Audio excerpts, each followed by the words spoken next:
Podemos definir el absceso pulmonar como una necrosis del parénquima pulmonar, una destrucción del parénquima pulmonar que forma una cavidad y en su interior vamos a encontrar un contenido purulento, ¿no? Lo que caracteriza a esta lesión es mayormente por una infección polimicrobiana, o sea, hay diferentes gérmenes que van a actuar en ese nivel. Predominantemente los gérmenes anaerobios, porque tienen esa característica de la diálisis. Se dice ya que es un absceso pulmonar cuando ya tiene más de 2 centímetros de diámetro. Hay que recordar que mayormente son únicos los abscesos, pero puede haber presentación múltiple. Antes un poco se diferenciaba con la neumonía necrotizante, pero se ha visto que la fisiopatogenia y sobre todo el tratamiento son similares, pero casi todos los dos tienen el mismo rumbo del origen también. Tenemos que recordar que si bien es cierto, es una enfermedad supurativa que podemos dar tratamiento, a veces el diagnóstico puede ser un poco sencillo, pero con los nuevos antibióticos la mortalidad ha bajado del absceso, pero no deja de ser importante porque llega hasta 20%. Siempre hay una predominancia de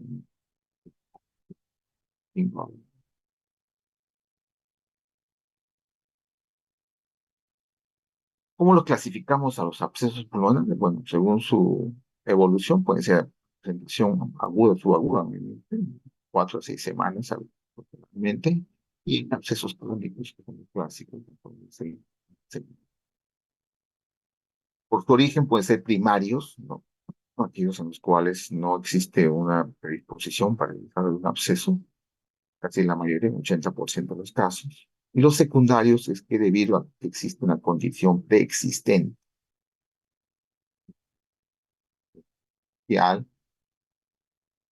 reacciones estructurales, muchas veces dando gracias a veces proceso.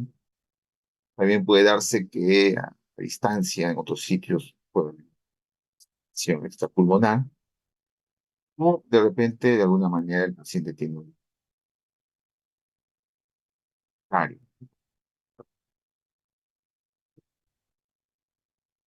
La patogenia principal, absceso en sí, es una aspiración orofaringea, ¿no? Las aspiraciones orofaringeas, por eso que predominan los términos anaerobios. Pero también puede darse porque existe previamente una neumonía que puede desarrollar en absceso, mayormente cuando los genes son muy, muy virulentos y concomitantemente se sube un paciente con infección, con VIH, de repente la una vez, también es otra patogenia, ¿no? De una neumonía desarrolla un absceso o de una aspiración orofaringea. En los mecanismos de obstrucción endobronquial, por ejemplo, hay neoplasia de crecimiento que pueden obstruir un bronquio y la acumulación de secreciones de infección reiterativa en esa zona, ¿sí? Infección y o llevar a un desarrollo de un absceso pulmonar.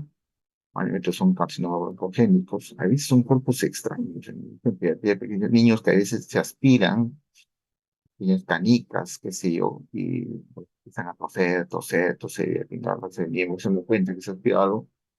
Y cuando se hace la broncoscopía se encuentra, pues, bueno, que ya, bueno, desarrollo probablemente un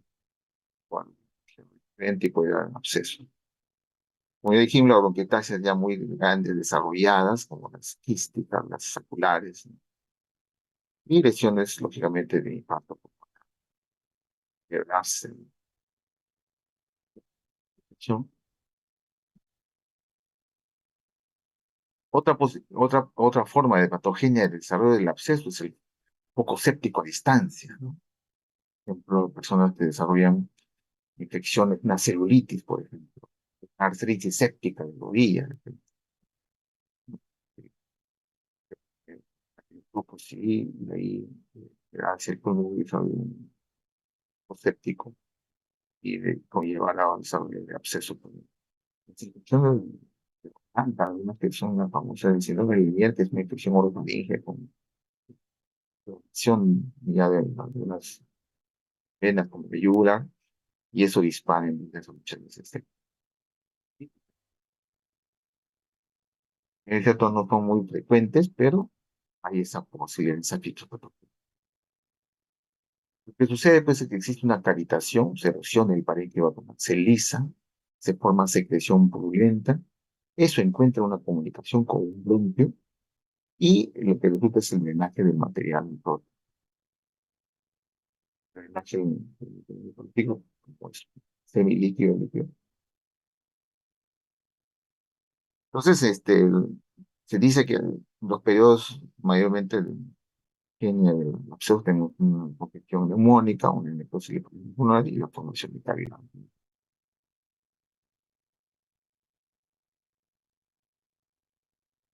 ¿Y por qué se da esa aspiración muchas veces orofaringe? Porque el paciente puede tener alguna alteración en conciencia. Entonces hay que buscar en estos pacientes que sospechemos de absoluto de riesgo, por ejemplo, alteración de conciencia, ¿no? El paciente de repente por ahí convulsionó, se aspiró, siente de repente con la cefaltanea, sus alcoholismo, ¿no? Algo de fin de semana, toman, pisan, vomitan y luego se aspiran. Entonces, siempre la clínica no iba a sospechar. O de repente es un paciente que tiene mala higiene orobucal, tiene caries, gingivitis, creación de pieza dentaria, todos son focos posibles de que puedan pues, aspirarse. Que los diferentes médicos en sí, los pacientes te paran aspirando, ¿no? Aspirando como el cigarro, ¿no? Acción. Muchas veces este, este- este mecanismo de aspiración puede conllevar, ¿no? Al ingreso del germen del vehículo. Y en general las patologías esofágicas, como la disfagia, el reflujo esofágico, la instrumentación propia de nosotros, a veces los médicos pueden hacer algún procedimiento como intervención inicial, este, la zona sorástica, que a veces esta que puede ser un poco,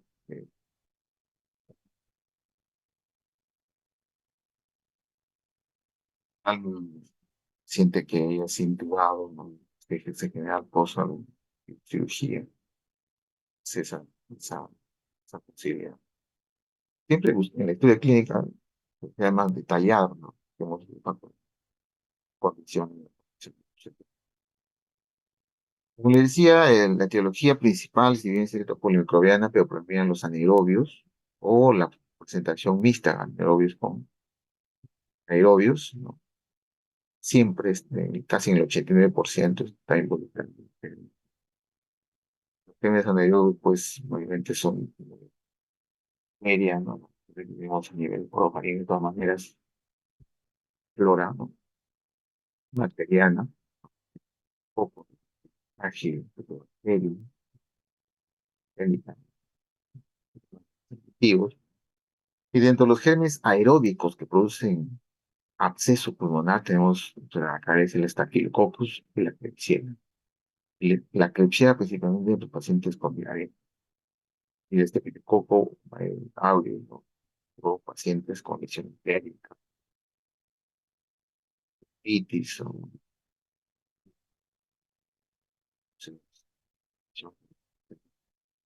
ah, después tenemos el estreptococo piógenes propiamente, el pseudomonas aeruginosa también puede cavitar, ¿no? Y algunos tipos de influenza tipo B. C. Siempre debemos tener nuestros diagnósticos universales en la cabeza, que no solamente esos gérmenes pueden producir absceso, tenemos el por ejemplo, psoriasis, por el mismo Mycobacterium, y la actinomicosis que tiende a fistulizar.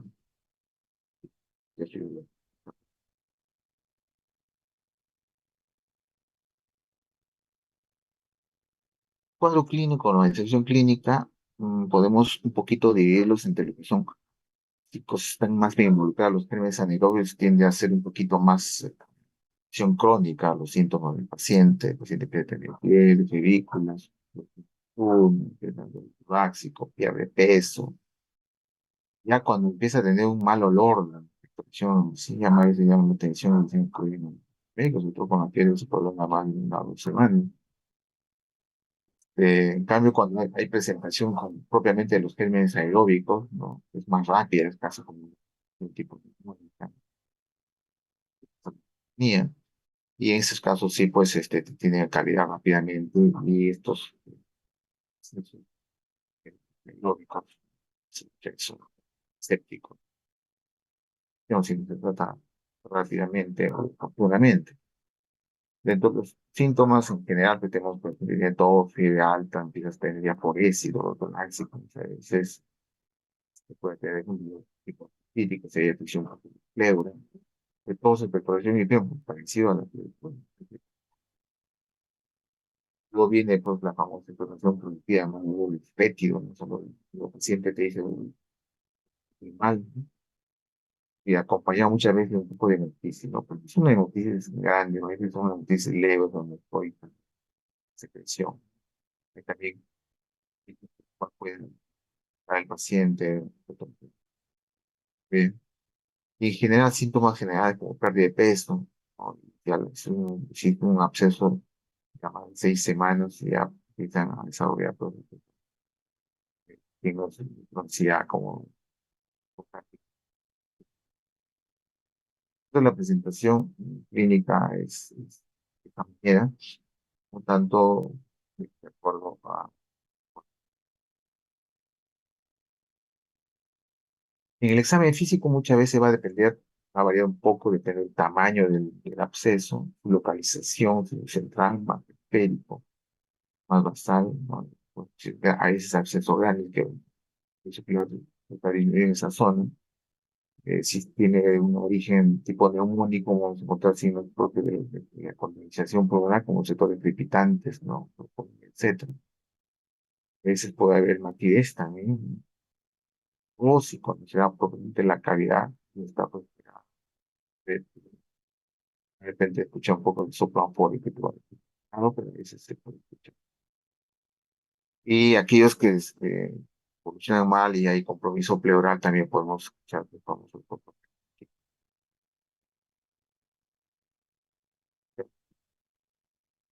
Clínicamente, entonces hay una etapa inicial de las primeras semanas, ¿no? El paciente tiende a tener fiebre, escalofríos, de decaimiento, ¿no? O seca, ¿no? Famoso dolor, muchas veces tóxico. Ya para la segunda, tercera semana, la tos ya se vuelve más productiva, más evidente, un poquito con rasgo de sangre, ¿no? En etapas donde acude ya a consulta médica, se vuelve purulento y fétido, como ya mencionamos. Muchas veces es abundante en algún momento dado, porque esa cavidad encuentra una comunicación bronquial, va a drenar, ¿no? Y en un momento va a hacer esa broncorrea o una especie de una-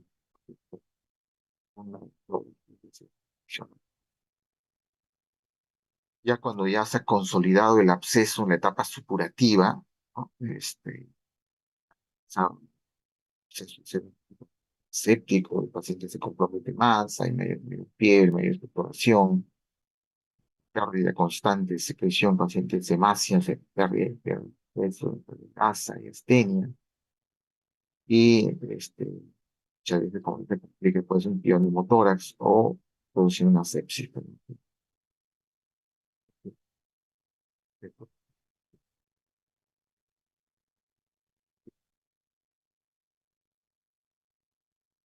Definitivamente el diagnóstico con nuestro cuadro clínico, los factores de riesgo que ya les mencioné, y de una radiografía. Todas las imágenes son importantes, ¿no? Para ver esas características y los estudios que vamos a ver, que a veces es suficiente, ¿no? Para diagnosticar.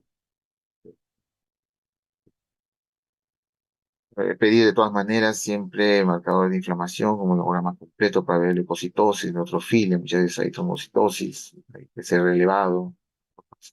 Bien. Y pues el conocimiento pues sí te porta un poco hipoalbuminémico. Para tratar de identificar el germen, tratar de cultivar, tiene baja rentabilidad porque están involucrados los genes anaerobios. Los genes anaerobios, cultivo y sus aislamientos requieren un poquito más tecnologoso, no todo se tiene. Más bien, cuando está involucrado un germen anaeróbico, pues, a veces sí podemos identificar el germen que no vaya a servir, sobre todo cuando el paciente es séptico. Cuando pensamos que el paciente tiene una mala evolución, no está muy claro el diagnóstico, de repente hay de fondo una obstrucción bronquial, ¿no? o otros gérmenes que no son los habituales, entonces la broncoscopía para una toma de muestra y la observación o del largo bronquial internamente buscando un tipo de obstrucción nos va a servir, ¿no? Entonces, no en todos los casos se pide. Y muchas veces se puede hacer una punción transtorácica percutánea, inicio obviamente se maneja médicamente, ¿no? Pero a veces algunos lugares tienden a evacuar, también tomar muestras de análisis y lograr un diagnóstico, sobre todo cuando son abscesos que no responden adecuadamente al tratamiento empírico primario. Los diagnósticos de imágenes, como le decía, la radiografía total muchas veces es suficiente para poder el diagnóstico de absceso pulmonar, siempre que tenga lateral para ver la ubicación. Usar una imagen radioopaca, pero la característica que es redondeada y rodeada de paredes, obviamente que son gruesas, una reacción inflamatoria. Pero, la localización preferente de absceso es segmentos posteriores del lobo superior o segmentos superiores del lobo inferior, siendo más frecuente siempre en el lado derecho, habituales, pero pueden darse en cualquier parte del cuerpo. Esta predominancia, ¿no? Derecha, esto es por cuestión anatómica, digo, el bronquio derecho y el bronquio izquierdo, porque el bronquio derecho es más paralelo, también el bronquio izquierdo es más perpendicular. Entonces, el primer mecanismo es la aspiración, probablemente.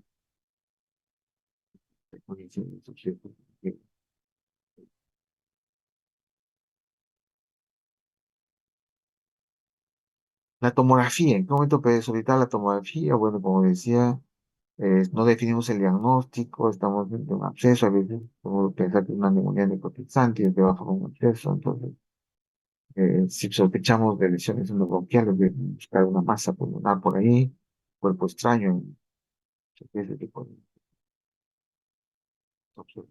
puedan ser observados. Como diagnóstico diferencial también, acuérdense que lesiones redondeadas, tienen cavitación propia del absceso, acuérdense que acá en el Perú tenemos alta incidencia de la famosa hidatidosis pulmonar, que es propio de la zona sur del Perú, Purímac, Cusco, Huancavelica, Ayacucho, bastante hay zona ganadera y países por costumbres, bastante incidencia de lo que es la hidatidosis pulmonar, que también viene acompañado de otros hepáticos. Entonces también da una lesión redondeada, quística, pero lo característico, si ustedes notan acá, es que sus paredes son bien homogéneas, ¿no? Son bien redondeadas, no tienen una respuesta inflamatoria alrededor, y existe al medio también un nivel hidroaéreo, el famoso signo de camalote propio del hidratídico, hidratídico, ¿no? Y en estos pacientes se da la famosa bópica, que es un líquido salado transparente, muy diferente al absceso que es pútrido. Otras lesiones pulmonares también que nos puede ayudar a diferenciar en la tomografía son las bulas quísticas también. Caso como esta que vemos acá, que está bien, pero también tiene una imagen redondeada. La diferencia es que las paredes son delgadas y no hay una respuesta inflamatoria en el absceso. Si queremos realizar otro de los diagnósticos diferenciales que muchos se confunden son los empiemas.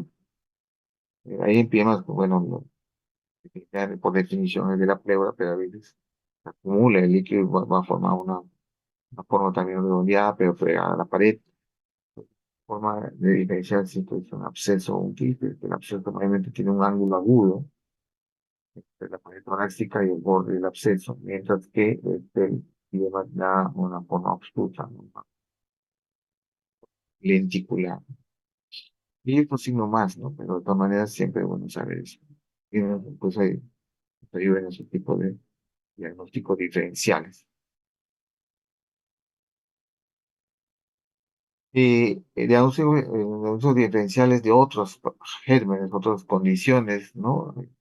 Puede ser un empiema redondeado con nivel hidroaéreo, la bronquitis quística infectada, el mismo cáncer se puede también necrosar. Normalmente el cáncer en zonas centrales se necrosa. Imágenes redondeadas, lábulas con nivel hidroaéreo, infarto pulmonar, quiste, como ya dijimos, quiste hidatídico. secuestros pulmonares, la histoplasmosis, dentro de las vasculitis, que dan novulaciones pues, se cavitan, pues, la granatosis de Beckener, ¿no? Que es una poliangitis. En la pacientes con artritis reumatoide podemos encontrar nódulos pulmonares reumatoideos, que, pues, ellos deben pueden cavitar. La misma tuberculosis. Y una parasitosis también que es un poco frecuente acá, en el Perú, sobre todo en zona de Lima, el río Nahuanay, con esos crustáceos de río, ¿no? La paragominiasis, la lesión en el pulmón y hace hemoptisis, muchas veces confundido con da también una imagen parecida al absceso. Entonces, siempre es bueno preguntar de dónde viene el paciente, ¿no? El tratamiento médico, si estamos pensando, pues, en un paciente que eh, infección polimicrobiana, predominio de germes anaerobios, la cobertura tiene que ser lo más amplia posible, empírica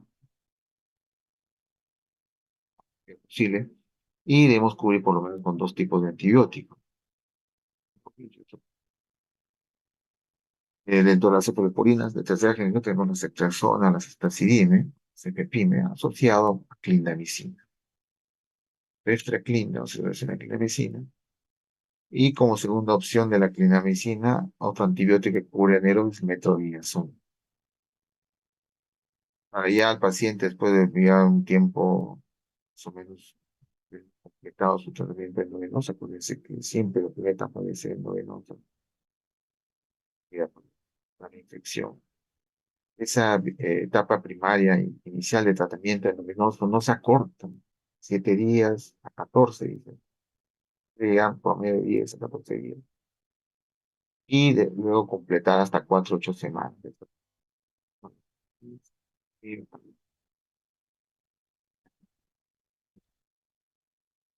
nunca menos, ¿no? Porque puede que a veces el paciente mejora, baja la fiesta, estoy bien, le dan de alta y pasan rápidamente a vía oral y el paciente dice, me pasó un montón, y ahí después el paciente expectora, vomita, se aspira y a veces el absceso ya llega a cierto múltiples, se ha diseminado en un paciente, ¿no? Entonces, siempre tratar de dar el tratamiento también en el tiempo necesario y adecuado.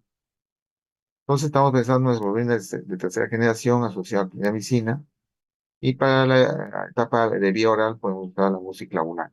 Puede tener en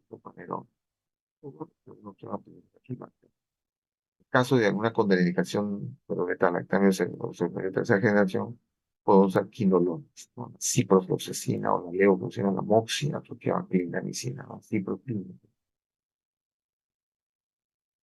Ya, ciprofloxacina es endovenoso, levofloxacina no hay endovenoso, moxi sí hay endovenoso, pero el más usado es ciprofloxacina. Caso contrario, estamos pensando en tipo de gérmenes. Otra opción es el meropenem y penen sobre todo si la estatina. El meropenem, pues, cubre gérmenes más que todo gran negativos y anaerobios. Pensamos en la posibilidad que sea un estafilococo, que después de clínica nos dice, acción previa, piel, pagado, pismo, ¿no? Asociación o vancomicina, ¿no? Sobre todo los abscesos múltiples. No tiende a ser un absceso único, tiene que ser rápido, exactamente. Y la otra opción es la piperacina tazobactam. Damos el tratamiento médico, etcétera, el paciente está recibiendo, pero muchas veces los abscesos un poco más grandes no resuelven, entonces la otra posibilidad es drenar el absceso, drenaje del absceso con la primera decisión es el tratamiento médico. El paciente no responde, sobre todo absceso grande, medio entre 4 y 8 centímetros, podemos hacer podemos hacerlo por medio de broncoscopía aspirativa o también colocando un catéter, pero con mejores resultados han sido los drenajes percutáneos dentro de la piel, lógicamente como una guía tomográfica o un equipo guiado. Y se ha visto que estos drenajes, los abscesos que a veces son un poco más grandes, no resuelven con tratamiento antibiótico médico, ha dado ciertas ventajas. ¿no? Está mejor, duran menos los síntomas, los días de antibióticos también son menos, el caso hospitalario también disminuye y mi tasa de éxito del tratamiento. Pero hay que hacerlo con manos experticias, porque también en una función podemos crear que la bolsa de pus pueda también aspirarse a otro lado. o- o menos. Entonces, esa es una opción. Si aún a eso continúa el deterioro de parte del paciente, que es muy grande, más de 8 centímetros, mala respuesta al tratamiento, al drenaje, que sé yo, hay la posibilidad quirúrgica. O procesos ya desarrollados, organizados, es multiloculados, ahí no llega ya el mínimo de antibiótico, por más sentido que le demos, entonces eso ya hay que sí, tirar ese absurdo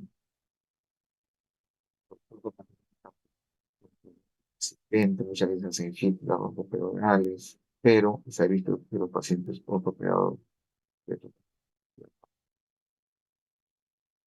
llegan hasta 28%. De todas maneras, hay que en lo posible evitar que se llegue a esta complicación. Otro tratamiento es coadyuvantes, son los drenajes posturales, porque los pacientes tienden a llenar esa secreción purulenta y a veces se pueden transpirar.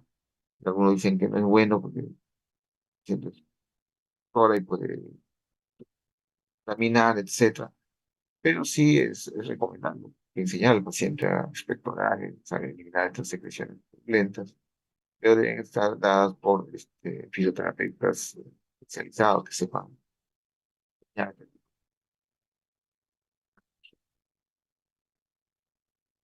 Entonces, esto más o menos es sobre el absceso pulmonar. Y por último, las complicaciones. El absceso no queda ahí, si se complica, drena hacia la pleura, y por otra, un piema, nivel de un pioneumotórax, puede diseminarse broncogemalmente al control lateral, y también puede, pues al medio tenemos un control mediastino y puede producir una mediastinitis, que sí es bastante ya, fatales tipos de complicaciones, pero pueden darse. Lo otro es que el paciente se vuelva más séptico, ¿no? Entonces, un poco séptico y puede hacer entonces séptica, pueden tener abscesos, no solamente por una puede ser cerebral, hepático, esplénico, etc. Y al final la sepsis y se nos hace fatal. Entonces, el absceso pulmonar tiene cierta mortalidad, hay que darle el tratamiento correcto, el tiempo necesario, endovenosa y estar pendiente de su evolución. Bien, esta es la primera parte de lo que son las enfermedades supurativas. Uno de los más importantes es el absceso pulmonar. ¿Alguna pregunta sobre este punto? Pasar al siguiente tema, que también es una de las enfermedades supurativas que bastante se ve en neumología, que son empiemas, ¿no? Entonces, vamos a el tema.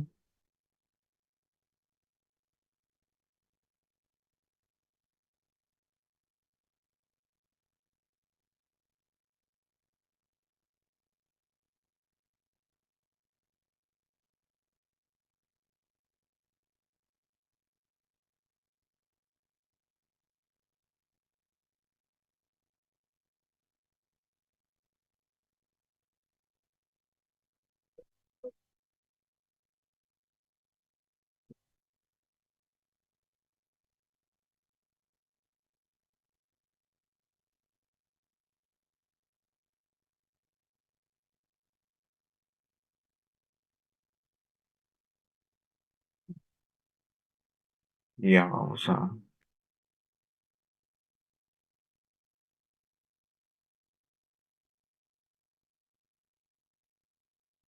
ya. Entonces, continuando, yo sé que es una mala hora después del almuerzo, de charlas, pero de todas maneras hay que poner un poco de atención. Vamos a ver lo que es el empleo pleural. Si bien es cierto, ya han hecho la parte de lo que es la pleural, pleuresía, ya, está un poco, porque vamos a hacer un poco rápido. Solamente algunas cosas puntuales sobre el empleo pleural. Puede que es una acumulación de líquido purulento en el espacio pleural, mayormente por un microorganismo patógeno, y el diagnóstico de la presencia de esa entonces, o también tengamos de repente algún tipo de líquido un poco turbio que no llegue a lo que sea purulenta, pero con algunos parámetros como glucosa baja, DHL elevado, pH ácido. Estamos hablando de que es, o la presencia de gérmenes en el microbioma. Estamos hablando de bien. También tiene mayormente, mayor porcentaje de desarrollo secundario a un proceso de una neumonía, se complica, y si cuando requiere drenaje ya es una neumonía complicada y probablemente es un INPI, ¿no? Pero hay neumonías que hacen un derrame pleural que no llegan a ser empiema, que con el tratamiento de propia neumonía también se reabsorben, ¿no?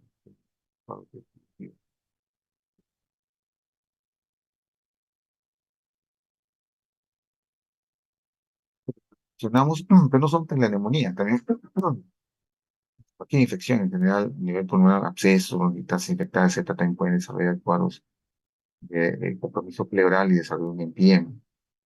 Mayormente estos tipos de empiema, casi el 70% tiene un origen paraneumónico, y el resto, 30%, con propiamente un empiema.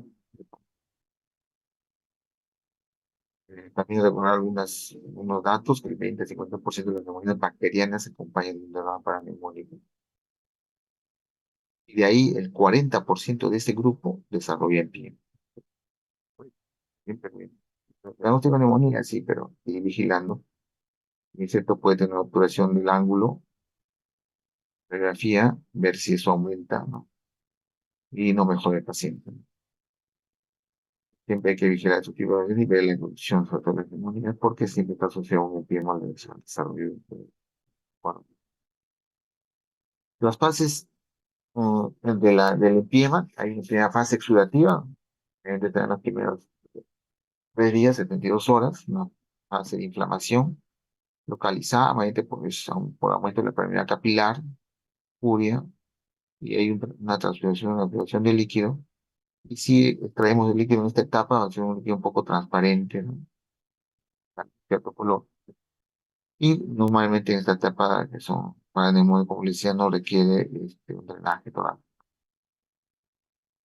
Como vemos ahí, vamos a poner algo detrás de un líquido y después se puede observar claramente. En cambio, en la fase ya fibrino purulenta, y es digo, más opalescente, no se puede observar alguna fibra detrás. Acá ya prácticamente existe ya la migración de la bacteria, una translocación bacteriana a ese nivel. Hay activación ya de componentes proinflamatorios, profibróticos, se da la cascada de la coagulación, se amplifica la inflamación, hay presencia de citocinas, neutrófilos en la vía pleural, y ya se da esa esta etapa fibrinoplurulenta, ¿no? Hacemos un análisis químico de este líquido, mayormente lo que vamos a encontrar muchas veces contra gérmenes, vamos a encontrar una glucosa baja, por menos de 60, pH ácido, y el DHL, que es la deshidratación láctica en líquido pleural, más de 1000 unidades por litro. De hecho, podemos decir que ya,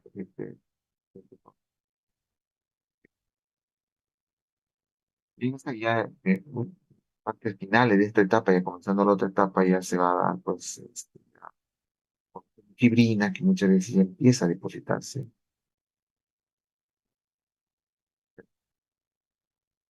Y en esta etapa, pues, se puede dar un poco ya en la tercera etapa, la fase ya organizativa del empiema, ya en la segunda, tercera semana, hay mayor acumulación ya, pues, franco, en el espacio pleural. Ya se ve ya la fase de infiltración de fibroblastos, que constituye una capa de fibrosis, ya, en toda la pleura se engruesa, yéndose muchas veces a alarga después de la famosa pleura, y dando el pulmón atrapado. Y se expande. del empiema. Ya acá el tratamiento es un poco más dificultoso y muchas veces en esta etapa ya se requiere la intervención quirúrgica. Muchas veces vamos y, bueno, vamos a identificar el germen, pues, extraemos pues, tipo de empiema negativo. Y eso es por muchas razones, pues, ¿no? Ya a veces ya se inició tratamiento antibiótico, ya te estoy- ya este involucrar gérmenes anaeróbicos, no sale en cultivo común, puede que será loculaciones, tracto, dentro del mismo temático, escandinavia, hay zonas de repente que son heridas, no hay gérmenes ahí, pero sí hay purulencia, entonces, todo eso puede conllevar muchas veces a que el cultivo gérmenes como el líquido emblemático salga muchas veces negativo. El cuadrito ya creo que ya lo han visto, son tres fases, fase explotativa, primero purulenta, vegetativa, pero antes hay una inflamación de la pleura, que se llama pleuritis seca. El líquido que se inflama la pleura, duele, el paciente tiene dolor, toma la placa y no está normal. Le mandan a su casa al paciente, ya cuando vamos a frote o se pleural, vamos al paciente. Este es el inicio pues, de la pleura que no la han producir. La etiología, como lo habitual es que muchas veces que es paraneumónico, es en la comunidad o de gérmenes nosocomiales. Si son adquiridos en la comunidad, pues siempre está el estreptococo y los anaerobios. En su porcentaje va a variar siempre de comunidad a comunidad, de país o de lugar. Las infecciones nosocomiales, acá se les estreptococo, soltometrino resistente, los gran negativos están presentes ahí, los anaerobios y el estreptococo. El diagnóstico se inicia pues con la sospecha clínica, ¿no? El paciente de repente que es neumonía, empieza una mala evolución, que persiste, hay un dolor tipo ya torácico, tipo pleurítico, eh, según el cuadro que se presenta. Y si es propiamente un empiema in situ propio de la pleura, más raro, vamos a tener los signos clínicos de la pleura. La imagen, definitivamente, la radiografía nos va a ayudar bastante para ver la observación del globo pleural, sino pleural. La ecografía también nos va a ayudar bastante, ¿no? Para ver ¿no? el volumen líquido. Y la tomografía, como ya dijimos antes, o observe venir acá bien para como diagnósticos diferenciales con otras patologías. Acá vemos la radiografía de un globo pleural, que pues con un empiema, es un globo pleural libre, vamos, no son la producción del ángulo. También nos sirve para ver la extensión del derrame, también para ver si no solamente sea compromiso pleural, sino como en otras radiografías hay un compromiso parenquimal, hay una palescencia, una radiopacidad en esta zona. Entonces,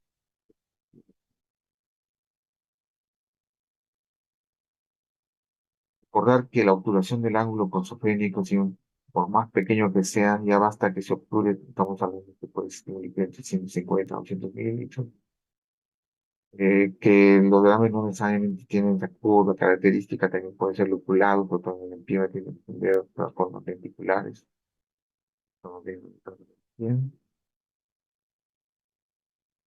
Y obviamente la ecografía nos ayuda bastante en el empiema, como decía, para ver solamente volumen, ver densidad, ver, profundidad, localización, que parte está más localizada, sobre todo para hacer el procedimiento de la fotosintesis.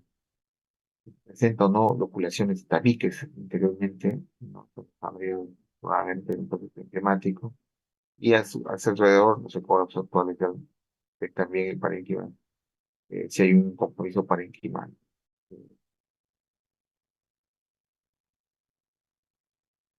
Entonces, la ecografía nos ayuda bastante en esta patología pleural. Como le decías, si ponemos un poco de contraste, para que decía muchas veces un absceso de un piema, ¿no? Pero los empiemas son fríos, no capta cota, teniendo los abscesos, sí, era también de las yemas se ve como la pleuricidad de paredes, bueno, dividen, ¿no? Vamos a signo del spleen o de las piedras escindidas, ¿no? Nos ayuda a estudiar un tipo diferencial.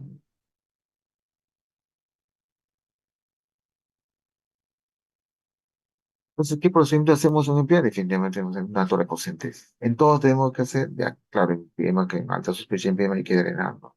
Se la torrente primero diagnóstica y luego tratatoria, ¿no? Pero acuérdense que los pequeños derrames paranemónicos preferibles observar, porque con el mismo tratamiento de neumonía pueden resolver.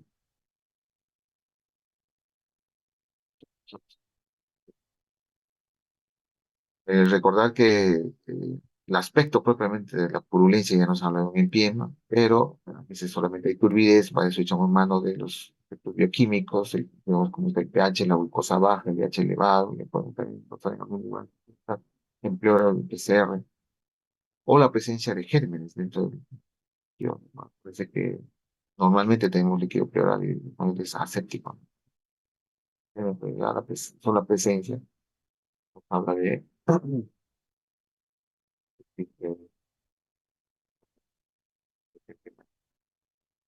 otros exámenes que debemos solicitar, podríamos evidenciar, es pedir pues, el PAP, pensando a ver células atípicas o neoplásicas, pedir en peligro las musicoscopías de líquido, sí, bien, o por sí también. Y otros tipos eh, se piden normalmente un órgano empleado como el ADA, pero el ADA en el empiema es siempre elevado. ¿Sí? Así siempre vamos a encontrar, por lo tanto, no ayuda mucho a diferenciar con una tuberculosis, los casos de cáncer. Dentro de los ojos diferenciales tenemos el empiema, el famoso pilotórax, el hemotórax, ¿no? El pilotórax también tiene esa forma muy lechosa, purulenta, pero es mucho más blanquecina, por el pilotórax, la obstrucción del táxico, obviamente puede ser por traumatismos o neoplasias, y la presencia de kilomicrones, el análisis que hagamos de este líquido enzimático sale positivo, solo la presencia de kilomicrones, o utilización más de 110, estamos llegando a un kilotórax más que de 100. Si encontramos pues hematocrit más del 50% con relación al sérico, estamos hablando de un hemotórax, muchas veces los empiezan a tener también sanguinolento. Bueno, estos son los crímenes habituales que ya habíamos mencionado. El tratamiento, no se olviden de ser lo más empírico y precoz, rápido, pues, ansioso, no cambiar el lugar. El tiempo de tratamiento en el clima también debe ser tiempo más o menos prolongado, de 4 a 6 semanas, viendo también la evacuación como el drenaje, pensando en gérmenes comunitarios, pensar en ceftriaxona, con clindamicina, o alguna quinolona, ceftamulánico. Y estamos pensando de origen nosocomial, pues cubrir lo que son estafilococos, ¿no? Que eran negativos, ¿no? Como meropenem vancomicina, puede ser una opción, o alguna una pura pseudomonas con dice, sí. No se recomienda el uso de macrólidos, porque en sí, bueno, poca frecuencia que es negativo. Por, por los aminoglucosis, porque no llegan o no llegan a penetrar mucho. Los antibióticos sí no ayudarían mucho. Drenaje, colocar un dren, nuevamente variante de un buen calibre, de 24 de French, sobre todo cuando ya hay más del 50% de compromiso del tórax, o la ecografía no está hablando de manipulaciones, septos.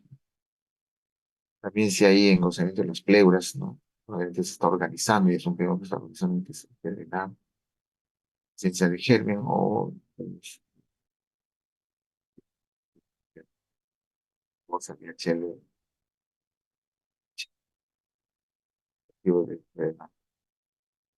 ¿dónde se drena? ¿Dónde se puso? ¿Dónde colocan gente los tubos de drenaje? Bueno, es en la zona de mayor ya según la ecografía, pero habitualmente se coloca pues, a nivel del cuarto o quinto espacio intercortante en la línea axilar media o anterior.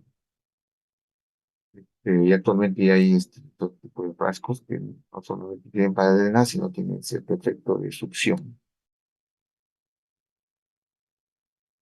El otro tratamiento del empiema es que como se organiza, se ponen los insectos, es usar pirinolíticos, puede evitar este engrosamiento, esta formación de septos, pero el estudio revela que al final encontró una mejor recuperación de un día de la recurrir a la cirugía, pero no influye mucho al final en la mortalidad, pues algunos centros no lo usan. Se ha visto buenos resultados en otros lugares. Ahí tenemos el efecto quinasa y uroquinasa, pero últimamente más se recomienda la lineasa, ¿no? Porque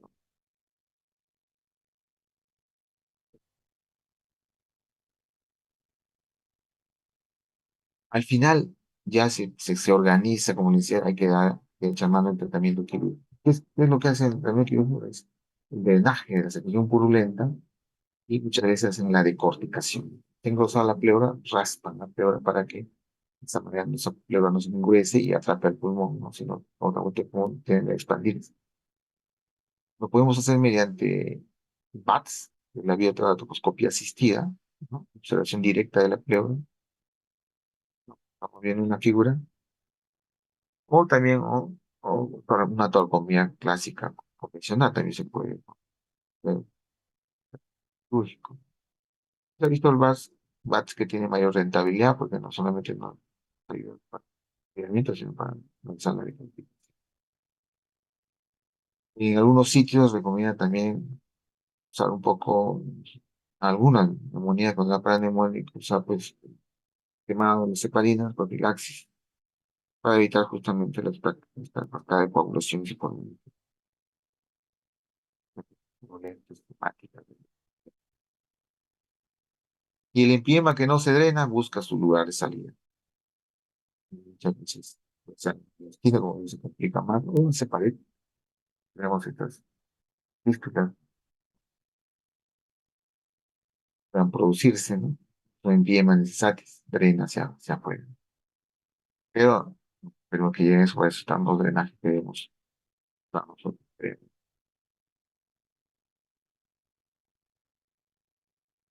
Bueno, este, si hay alguna pregunta sobre estos aspectos, muy frecuentes de patologías, supongo que en sus prácticas en el ámbito paciente con empiema, con accesos pulmonares, y en pulmonología creo que tenemos un absceso, una neumonía necrotizante muy intensa en la paciente, que también forman cavidades empiemáticas. ¿Hay alguna pregunta sobre los dos temas?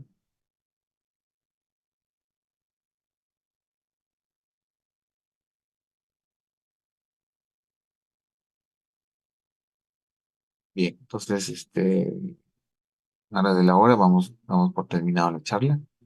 Espero que haya sido, pues, sirva para su desarrollo médico. Gracias. Gracias, doctor. Buenas tardes. Muchas gracias, doctor. Gracias, doctor. Cuídese. Gracias, doctor.